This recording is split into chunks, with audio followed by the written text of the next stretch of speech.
Well, good morning and happy Monday, everybody. Hope you had a beautiful weekend and you were blessed worshiping the Lord as you honored Him Sunday.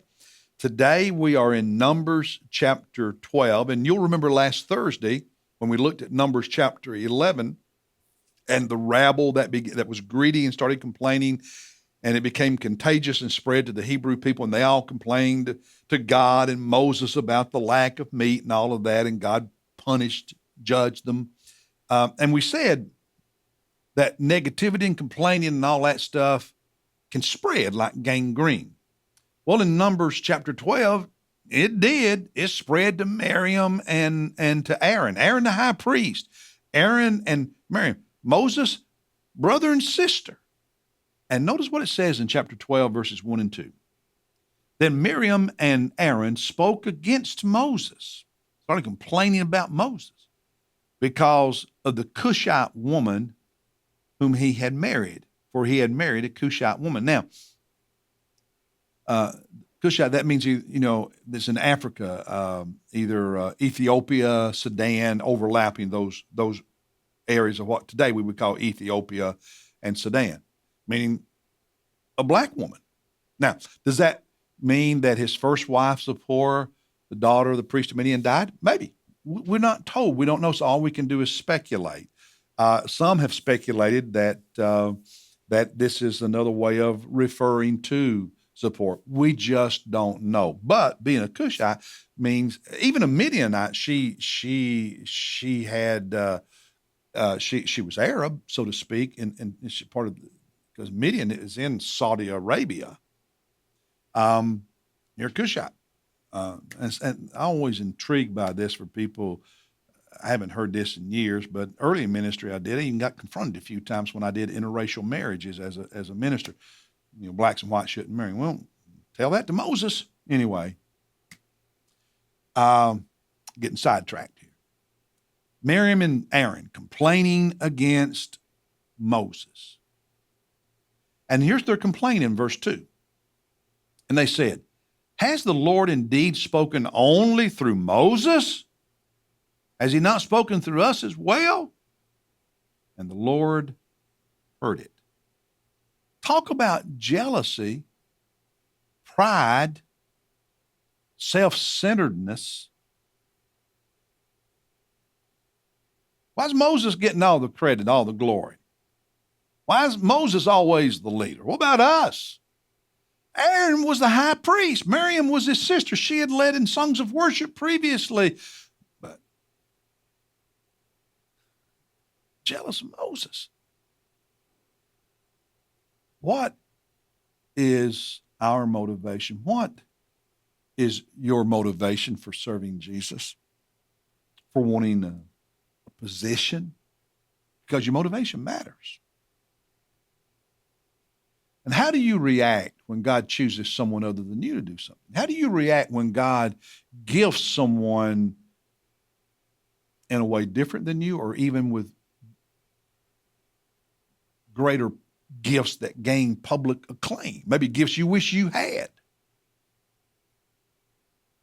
How do you react when God, for whatever reason, God just chooses to use somebody in a mighty way, and you think, I'm more talented than he is. I'm more talented than she is. Why is God using them and not me? Now, God makes his opinion of their reaction, their jealousy, really, really clear. He tells Moses, Miriam, and Aaron all to come before the tent of meeting, the tabernacle, and then God shows up and he speaks. Verse 6. God said, "Hear now my words. If there is a prophet among you, I, the Lord, shall make myself known to him in a vision. I will speak with him in a dream." Normal way God spoke to prophets. But notice what he says about Moses in verse 7. "Not so with Moses. I don't speak to Moses like I do prophets. Moses, God says, is faithful in all my household." God brags on Moses in front of his sister and brother who were jealous of him. Verse 8. God says with him, with Moses, I speak mouth to mouth, even openly and not in dark sayings, and he beholds the form of the Lord. Why then are you not afraid to speak against my servant, against Moses? God says, listen, here's how I normally speak to Moses, speak to prophets, rather. Now, you want to know about your brother? Let me tell you about your brother. He's greater than a prophet. He's greater than a prophet. I don't speak to him the way I do prophets. When it comes to Moses, we talk mouth to mouth, person to person. He's greater than a prophet. And you dare to be jealous of him and think, oh, I should be what Moses is? God doesn't take kindly to what Miriam and Aaron do in this instance. And it says in verse 9, it says in verse 9, the anger of the Lord burned against them. And then God, who come down in the form of that cloud, leaves. And when they turn around, Miriam is white with leprosy. And leprosy was a disease that you were ostracized. You had to be banished away from people. Years to come, they would live in a leper colony. Miriam has leprosy, and I don't know why God didn't punish Aaron. He deserved it, but he didn't. He punished Miriam. She deserved it.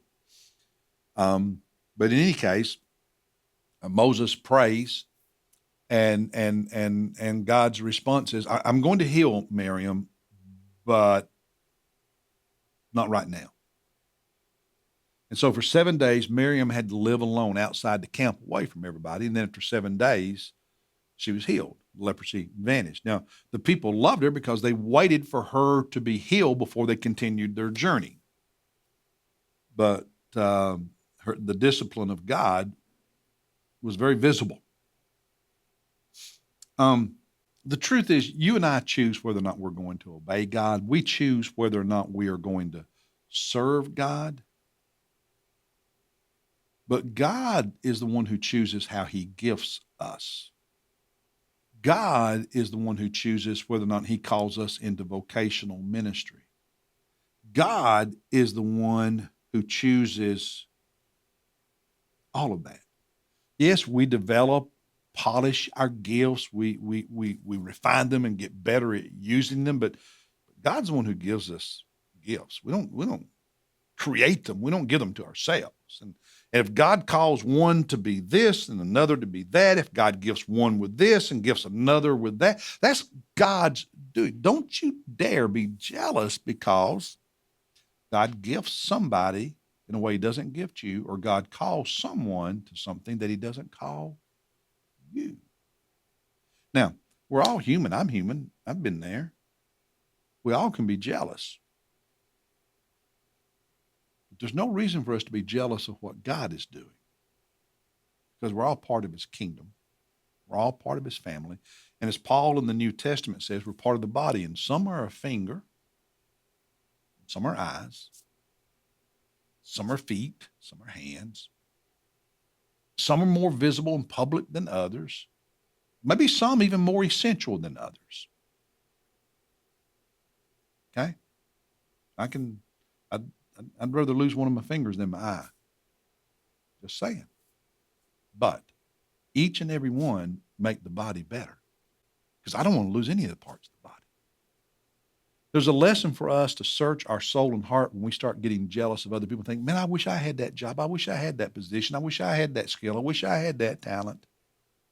Be careful, because if you're not careful, you might allow your jealousy to corrupt your spirit, and all of a sudden, you're no longer under the favor of God. You are now under the discipline of God. So keep your heart pure. Keep your life humble. I'll see you tomorrow as we look at Numbers 13. And again, if you haven't picked up your bookmark for the rest of this year with the Bible reading plan, please do so Sunday morning. God bless you. I'll see you tomorrow, everybody.